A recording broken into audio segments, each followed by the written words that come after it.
Today's video is sponsored by AMD. So I'm currently sat in a hotel room at the Tour. I'm working on the race, more of which will become apparent soon. But this is arguably the hardest sporting event in the world, and the athletes here are some of the fittest people you will find on the planet. But how did they do it? I decided to ask some of the world's best riders from the world's best teams, how did they become professional? How did they make their passion of cycling into a job, and how did they become a professional athlete?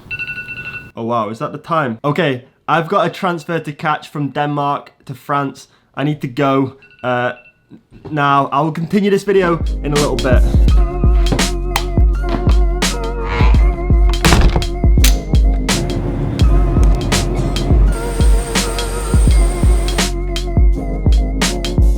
That last shot was over 10 hours ago. It's been a long day.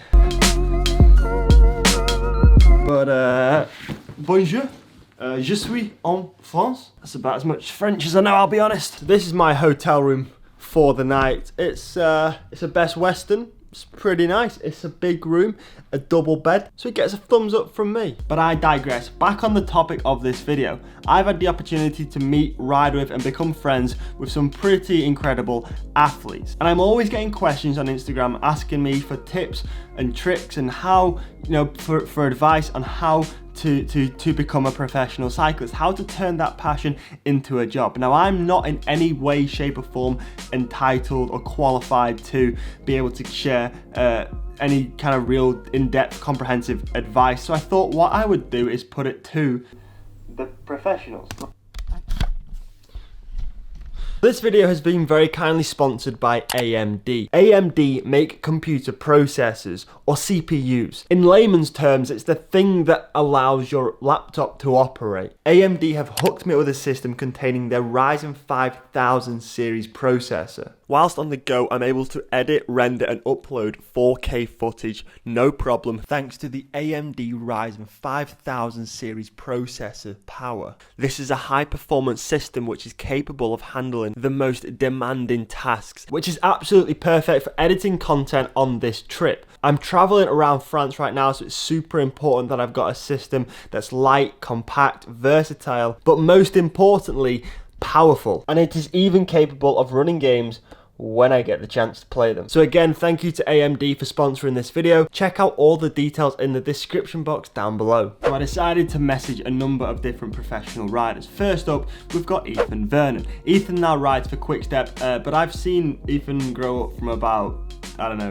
10 years old. I knew Ethan before he'd ever ridden a road bike before in his life. To see his progression from where he was as a young rider to now winning a world tour stage in a professional race in his first ever year as a professional cyclist is pretty cool to see that journey. I asked Ethan for a bit of advice that I can share with you guys, and he said, get as many race days as possible abroad. The more experience you have racing in Belgium, the higher the chances are of winning races and getting noticed by some of the teams.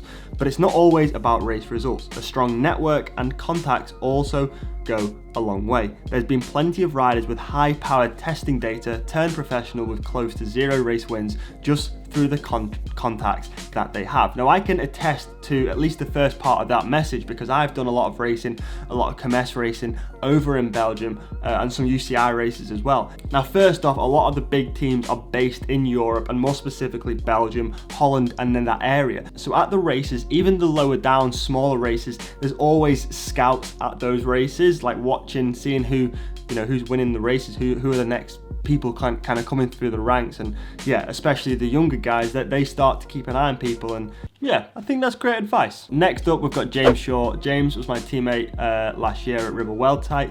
He's now gone on and signed a 2-year pro deal with EF Education. I think that's what they're called now. And his answer got straight to the point. It was slightly less comprehensive, but equally, still a great reply, I think. He said, yeah, I guess persistence is key. Stick at it because a lot of guys and girls drop out when the going gets tough. I mean, cycling is a hard sport, arguably one of the hardest sports in the world. I think what James is referring to here is you've got to have that mental perseverance as well as the physical ability. You've got to be able to deal with the setbacks, as James you know, I'm sure he would openly admit that he has had his own setbacks. He signed for a World Tour team a few years ago in Lotto Soudal, raced a few years at World Tour level, and then had to drop back down for 3 years in total, I think, before he made it back up to the pro ranks. So, you know, when James lost his contract at the World Tour, I'm sure he could have easily had quit and just done something else, but he decided to stick at it, work his way back up, and yeah, now he's back in the World Tour at EF Education. So that's sick. Okay, so next up is Ella Harris. Ella rides for the Women's World Tour team Canyon SRAM, and Ella says, as you progress and get better, it's very easy to become increasingly consumed by cycling and fine-tune many things in order to improve yourself as a rider. There is a lot of variables that can be focused on, which can end up taking a lot of time and energy. When you start cycling, you just jump on your bike and ride. However, there's more things that can kind of crop up and play on your mind as you move up the ranks. Along with this, there's also many things that people can block out and in an attempt to improve their cycling. For example, socializing, random events, parties, moments of fun. I think it's important to maintain some sort of life balance and have other interests to take attention away from cycling, as I don't think being completely devoted to the sport is mentally sustainable. You can be good at cycling without making sacrifices to happiness, physical health and mental well-being. Read, watch and listen to as much cycling content as you can and be educated about all the facets of the sport, which shouldn't be an issue if you're genuinely interested in cycling. Knowledge can take you a long way and increase your rate of progression, even if you don't have the on-bike experience. There's a lot of things that can be learned off the bike and then applied to your next training session or race. For example, nutrition advice through YouTube, race tactics through watching live replays, mental skills and words of wisdom via podcasts with experienced riders and athletes. That is a great reply, Ella. Thank you. I don't think there's anything I want to add to that. I think it's very important to have something else as well as cycling, and it's beneficial to have something else going on in your life. Next up, we have Johan Jacobs from Switzerland. Johan's only 25 and already this is his 3rd year in the World Tour, so I think he knows a thing or two. And to save me a job in reading out his message, he's very kindly sent a voice note. So Johan had this to say. Just send you a voice message. I'm quite tired from the race today. First of all, always keep the fun. Always remember why you are doing cycling, why you like it, and work hard. Keep it fun. Race a lot. That's the main way I think you become professional.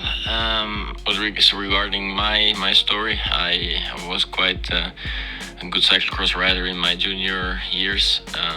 Then I put a lot of pressure on myself for my under 23 time, and things didn't really work out as I wanted to, and I put more and more pressure on myself, and I fell out of love with the sport of cyclocross, which is a really big shame.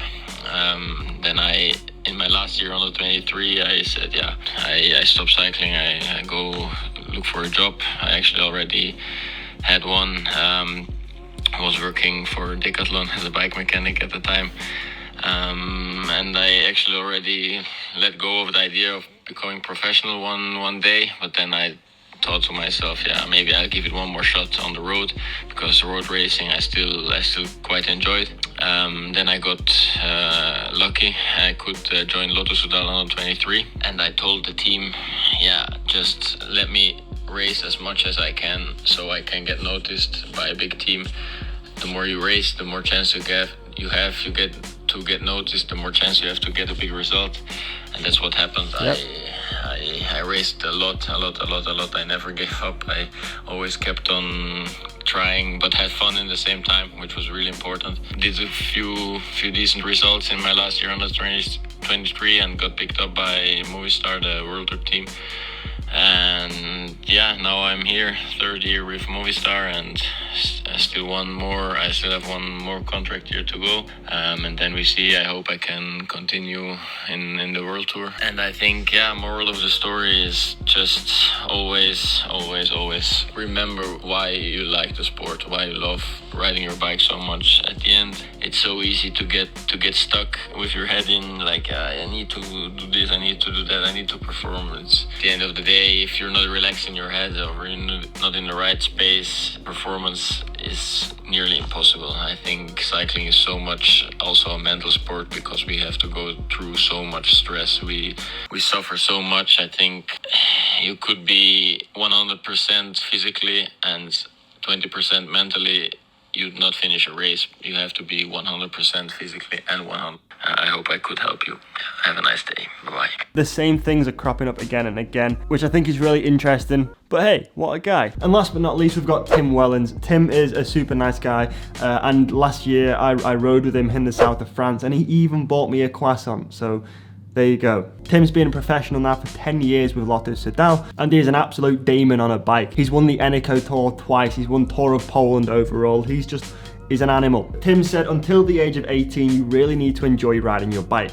Of course, there will always be some days you don't feel like riding, but 80% of the time you should ride your bike, not because you have to, but because you want to. If you don't enjoy it, you will not be able to make some sacrifices later on to become professional. When you are a pro, it's different. Then you go riding for 6 hours in the rain, even when you really don't want to, because you have to. Be able to improve. Do not live like a pro before it really counts. For example, do not weigh your food when you are 16. Don't ride with the best material in the world. For example, my teammate Arnaud Dely, who had the bike in the world when he was younger, and he won everything. And the most important thing is, if you are lucky enough to become a pro, to realize that you are living the dream. The most difficult thing is to become the pro, but when you reach this, it becomes 10 times easier.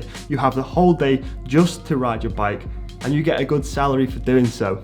So there you have it, guys. I hope that kind of helps you young riders, the younger viewers of this channel, or even the older people. You're never too old to get started in a new sport. Just ask Primož Roglic. But that is the end of today's video. Thank you for watching. I hope you got something or took something away from this video. If you did, I'd really appreciate a thumbs up. And let me know in the comment section whose advice you found the most beneficial. But until the next time, see ya! If she needs some good, tell her she can hop on. She know I'm the top dog, I know she a hot one. Balenci's on her feet, and you know I got the socks on. She said with my hot sauce, she ain't with no knock